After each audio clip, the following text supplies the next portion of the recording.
أعوذ بالله من الشيطان الرجيم. بسم الله الرحمن الرحيم. الحمد لله نحمده ونصلي على رسوله الكريم. أما بعد فإن خير الحديث كتاب الله وخير الهدي هدي محمد صلى الله عليه وسلم وشر الأمور محدثاتها وكل محدثة بدعة وكل بدعة ضلالة وكل ضلالة في النار. تمام قسم کی حمد و ثنا، کبریائی اور بڑائی اس خالق کائنات اور مالک ارض و سما کے لیے لائق اور زیبا ہے کہ جس نے آپ اور ہم سب کو پیدا فرمایا اور ہمیں پیدا کرنے کے بعد میں ہمیں ایسا ہی بے یار و مددگار نہیں چھوڑا، بلکہ ہماری رشد و ہدایت کے لیے اللہ رب العزت نے کم و بیش 1,24,000 انبیاء علیہم السلام کی جماعت کو اس دار فانی کے اندر نبوت اور رسالت کے عظیم المرتبت منصب پر فائز کیا، اور ان کے ذریعے سے اللہ رب العزت نے لوگوں کی ہدایت کا بندوبست فرمایا. انہی انبیاء علیہم السلام کی جماعت میں جو سب سے پہلی کڑی ہیں جناب حضرت آدم علیہ السلام، اور سب سے آخر میں جناب محمد الرسول اللہ صلی اللہ علیہ وسلم، کہ جن کو اللہ رب العزت نے رہتی دنیا تک کے لیے نبی اور رسول بنا کر بھیجا. اللہ کی بیشبار رحمتیں اور برکتیں تمام انبیاء علیہم السلام پر ہوں، اور خصوصاً نبی آخر الزماں جناب محمد رسول اللہ صلی اللہ علیہ وسلم پر، کہ جن کو اللہ رب العزت نے رحمت کائنات بنا کر ہم لوگوں کی ہدایت کے لیے مبعوث کیا. جیسا کہ آپ کو پتہ ہے کہ کچھ گزشتہ ہفتوں سے جو ایک موضوع چل رہا تھا وہ شرک کے اوپر چل رہا تھا. یہاں پر آج ہم جس آیت کے اوپر بات کریں گے وہ آیت ہے سورہ انعام، یعنی سورہ نمبر 6 سورہ انعام، اور اس کی آیت ہے 82 یعنی 82. اس میں اللہ رب العزت نے شرک کو ایک دوسرے الفاظ کے اندر بیان کیا ہے، لیکن حقیقت میں اس کا مطلب شرک ہی ہے. یہاں پر اللہ رب العزت ارشاد فرماتا ہے الذین آمنوا ولم یلبسوا ایمانہم بظلم اولئک لہم الامن وہم مہتدون. جو لوگ ایمان لائے اور اپنے ایمان کو شرک کے ساتھ آلودہ نہیں کیا، انہی کے لیے امن ہے اور وہی راہ راست پر چل رہے ہیں. یہاں پر اللہ رب العزت نے ایک بات کہی کہ جو لوگ ایمان لائے اور اپنے ایمان کو شرک کے ساتھ آلودہ نہیں کیا، جبکہ آپ آیت کے اندر دیکھیں گے جس چیز کا ترجمہ شرک کیا گیا ہے وہاں پر بے ظلمن ہے، یعنی کہ الذین آمنوا، یعنی جو لوگ ایمان لائے، ولم یلبسوا، اور ایمان لانے کے بعد میں اپنے ایمان میں شرک کی ملاوٹ نہیں کی. یعنی جو لوگ ایمان لائے اور اپنے ایمان کو شرک کے ساتھ آلودہ نہیں کیا، یعنی ایمان لے آئے، انہوں نے اس چیز کا اقرار کیا لا الہ الا اللہ، نہیں ہے کوئی معبود مگر صرف اللہ، یعنی لا الہ الا اللہ محمد الرسول اللہ صلی اللہ علیہ وسلم. یعنی کہ وہ کلمہ پڑھنے کے بعد میں جس چیز کا انہوں نے شہادت دی کہ اللہ کے سوا کوئی بھی معبود نہیں ہے، تو اس بات کو ماننے کے بعد میں ہر طریقے سے اللہ رب العزت کو ہی انہوں نے اپنا رب مانا. یعنی کہ چاہے وہ الوہیت کے معاملے میں ہو، چاہے وہ ربوبیت کے معاملے میں ہو، چاہے وہ اسماء صفات کے معاملے میں ہو، تمام تر جو خوبیاں اللہ رب العزت نے اپنے لیے مخصوص کی ہیں، ان سب کو ایمان لانے والے بندے نے جوں کا تیوں اللہ رب العزت کے لیے ہی مانا کہ یہ ساری کی ساری صفات جو ہیں صرف اور صرف اللہ رب العزت کے لیے ہی لائق اور زیبا ہیں. یعنی ان صفات کے اندر اس نے کسی بھی شخصیت کی ملاوٹ نہیں کی، چاہے وہ نبی ہو، چاہے وہ رسول ہو، چاہے وہ ولی ہو، چاہے وہ کتب ہو، چاہے وہ ابدال ہو، چاہے وہ کتنا ہی بڑا عالم ہی کیوں نہ ہو، چاہے وہ کتنا بڑا عابد ہی کیوں نہ ہو. اس نے کسی بھی شخص کو اللہ رب العزت کی الوہیت، ربوبیت، اسماء و صفات کے اندر نہیں ملایا. انہی کے لیے امن ہے اور وہی راہ راست پر چل رہے ہیں. جب آپ دیکھیں جب یہ آیت نازل ہوئی تو صحابہ اکرام کو بڑی فکر ہوئی اور انہوں نے سوچا کہ کون سا ایسا شخص ہے کہ جس سے ظلم نہیں ہو سکتا. آیت میں یہاں پر ظلم سے مراد جو ہے، آپ یہ دیکھیں اس آیت کے اندر لفظ ظلم آیا لیکن ترجمہ اس کا شرک کیا گیا. تو آیت میں یہاں سے مراد جو ظلم ہے اس سے مراد شرک ہے، جیسا کہ ترجمے سے واضح ہے.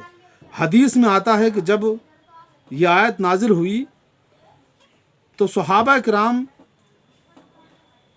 اس ظلم کا عام مطلب سمجھے، یعنی کوتاہی، غلطی یا کسی کے اوپر زیادتی کا ہو جانا یہ ظلم ہے سمجھا، جس سے وہ پریشان ہو گئے اور وہ رسول اکرم صلی اللہ علیہ وسلم کی بارگاہ میں حاضر ہوئے، آپ کی خدمت میں آ کر کہنے لگے کہ اے نبی کریم صلی اللہ علیہ وسلم کہ کون سا ایسا شخص ہے ہم میں سے کون شخص ایسا ہے جس نے ظلم نہ کیا ہو. آپ صلی اللہ علیہ وسلم نے ارشاد فرمایا کہ اس سے وہ ظلم مراد نہیں ہے کہ جو تم سمجھ رہے ہو.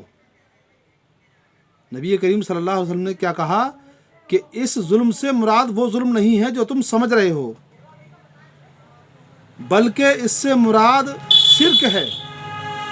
یہاں پر وضاحت کر دی اللہ کے نبی صلی اللہ علیہ وسلم نے، یہاں پر ظلم سے مراد شرک ہے.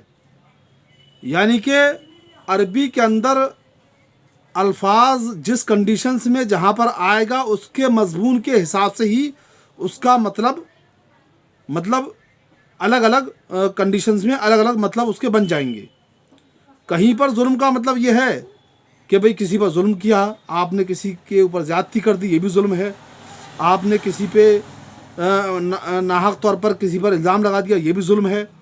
لیکن یہاں پر جو اللہ رب نے ظلم مراد لیا ہے وہ یہی ہے شرک.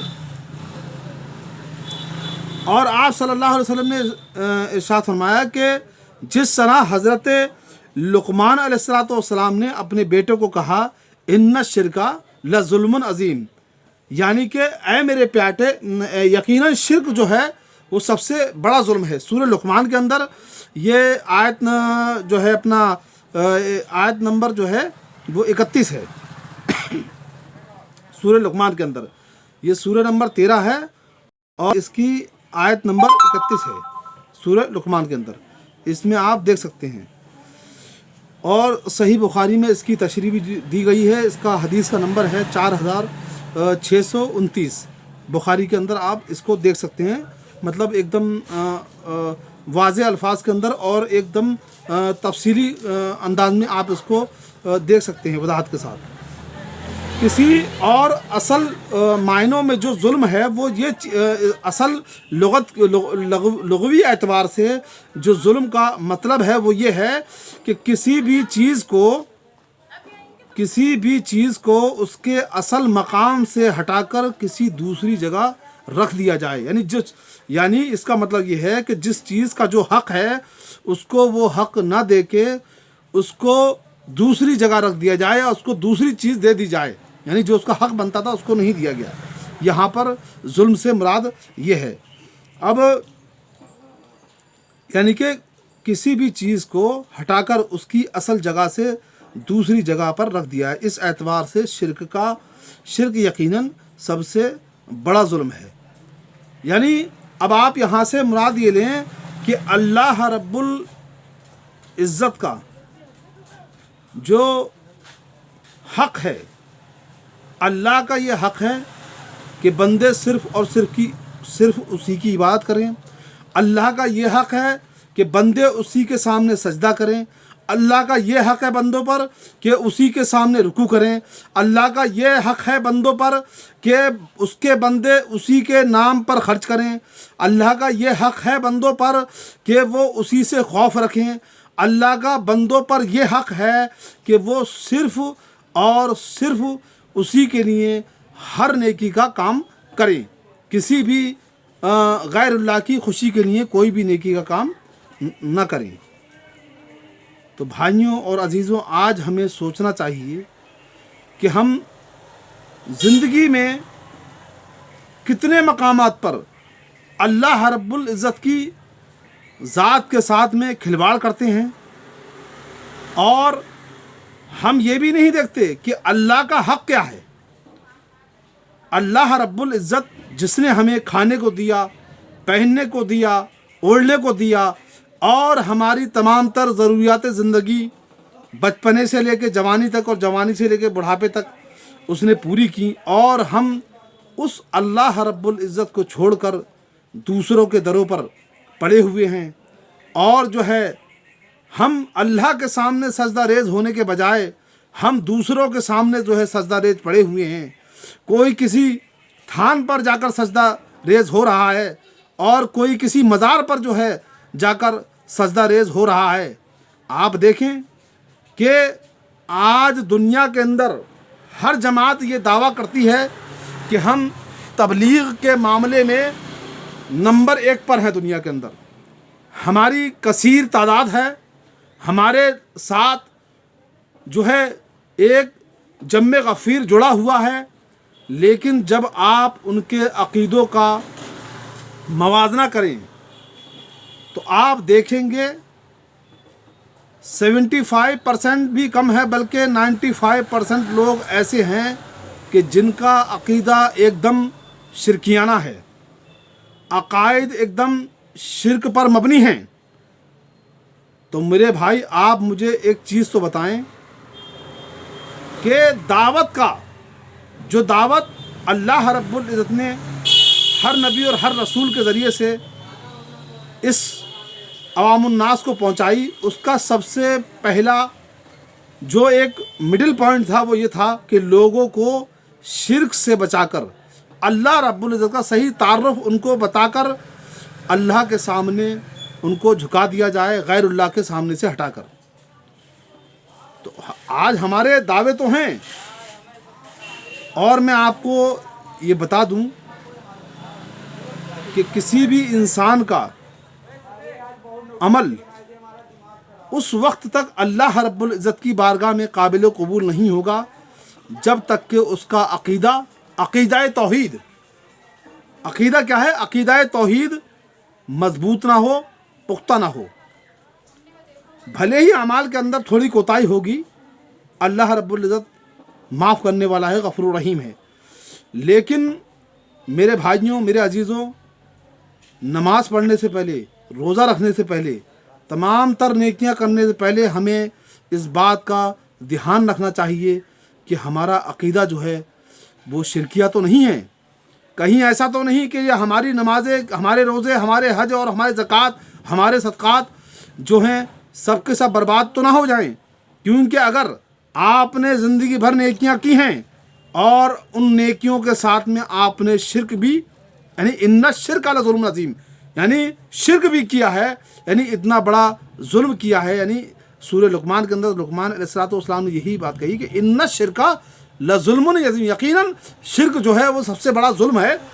और जुल्म यही है कि जो अल्लाह रब्बुल इज़्ज़त का हक़ था, लोगों ने वो अल्लाह के बजाय दूसरों को दे डाला।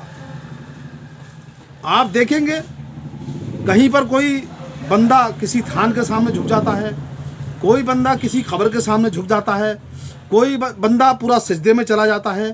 तो ये सब के सब जो ये इबादत के जो तरीक़े हैं वो सिर्फ़ और सिर्फ अल्लाह रब्बुल इज़्ज़त की ज़ात के लिए ज़रूरी हैं और ख़ास हैं। ये तमाम तर चीज़ें अल्लाह रब्बुल इज़्ज़त के अलावा दूसरों के लिए करना, सजदा करना, रुकू करना, उनके लिए जो है दूर से सफ़र करके जाना नेकी की नीयत से, ये सब का सब जो है गलत है, हराम है। अल्लाह के नबी सल्लल्लाहु अलैहि वसल्लम ने एक हदीस में आता है, गालिबन इरशाद फरमाया कि नेकी की नीयत से सफ़र करना, यानी कि नेकी की नीयत से सफ़र करना सिर्फ 3 जगहों के लिए जायज़ है। एक मस्जिद हराम, दूसरी मस्जिद नबवी, और तीसरी जो है वो बैतुल मुक़द्दस यानी मस्जिद अक्सा। इन 3 जगहों के लिए जो है इंसान अगर चाहे तो नेकी के लिए सफ़र कर सकता है। और उसके अलावा इंसान किसी मज़ार, पीर, बुज़ुर्ग के थान पर जाता है, यानी कि फौशशुदा, और उनसे जो है इस तरीक़े से पेश आता है जैसे अल्लाह रब्बुल इज़्ज़त के बारगाह में पेश आना चाहिए, तो ये शिरक है। और ऐसा शिरक करने वाला इंसान जो है कभी भी अल्लाह रब्बुल इज़्ज़त की बारगाह में कितनी भी नेकियां कर ले, वो कितने भी सदका व खैरात कर ले, लेकिन अल्लाह रब्बुल इज़्ज़त की बारगाह में वो इंसान कभी भी जो है कामयाब और कामरान नहीं हो सकता। पहली बात हम ये समझ लें कि कोई इंसान अपने जहन के अंदर ये चीज़ महसूस ना करे कि अल्लाह रब्बुल इज़्ज़त ने हमें पैदा किया है तो गफूर रहीम है और रहम करने वाला है। यकीनन वो रहम करने वाला है। अगर अल्लाह रब्बुल इज़्ज़त रहम करने वाला ना होता तो इंसानों के गुनाहों पे फ़ौरन फिल वक्त अगर अल्लाह रब्बुल इज़्ज़त पकड़ करता तो रूए ज़मीन के ऊपर एक भी इंसान ऐसा बाकी न रहता कि जिसको अल्लाह रब्बुल इज़्ज़त फ़ौरन सज़ा न देता। ये अल्लाह रब्बुल इज़्ज़त की रहमत है और उसका फ़ज़ल और उसका करम है हम लोगों पर कि उसने हमें एक मुद्दत के लिए जो है वक्त दिया है कि हो सकता है हम अब नहीं तो आने वाले वक्त में सुधर जाएं। ये अल्लाह रब्बुल इज़्ज़त ने हमें वक्त दिया है और हम इस वक्त को गनीमत जानते हुए इसका मिसयूज़ ना करें, गलत इस्तेमाल ना करें। जिस तरीक़े से मतलब एक तालिब इल्म है, उसका टीचर उसको बार बार तंबीह करता है कि भाई तुम मेहनत से पढ़ो, तुमको बार बार मौका दिया जा रहा है, लेकिन जब उसके वो सारी हदें पार हो जाती हैं तब जो है उसकी जो है बराबर से उसकी पिटाई होती है। इसी तरीके से आप देखें अल्लाह ताला आपको मोहलत दे रहा है तो इसका मतलब ये नहीं कि आपको जो है आप उसकी जो मोहलत को जो है उसको जो है छूट समझ लें, बल्कि वो इसलिए मोहलत दे रहा है ताकि हम लोग जो हैं अपने बुरे कामों से सुधर जाएं और अल्लाह रब्बुल इज़्ज़त के साथ में जो हम दूसरों को शरीक करते हैं उनसे हम बाज आ जाएं। और अल्लाह रब्बुल इज़्ज़त से दुआ है कि ए बारे इलाहा हम सब लोगों को, तमाम मुसलमानों को जो है शिरक जैसी आलूदगी वाले गुनाह से जो है हमें बचाए और हमें तौहीद पर गामज़न करे और हमें नबी करीम सल्लल्लाहु अलैहि वसल्लम की सच्ची मोहब्बत अता फ़रमाए। और इसी के साथ मैं गौद हूँ। अस्सलामु अलैकुम वरहमतुल्लाहि वबरकातुहू।